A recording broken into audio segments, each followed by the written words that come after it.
Hi guys, nasa Chinese swimming club na naman ako. Hatid ang alaga dito.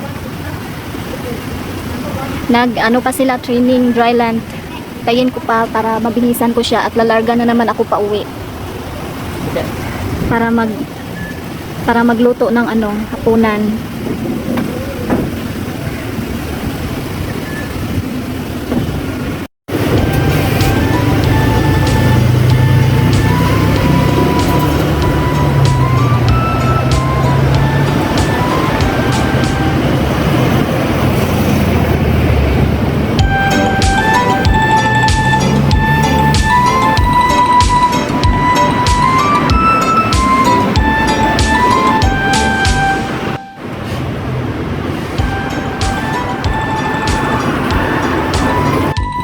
Wow, parang may party lang dito. May pag-nerd sila.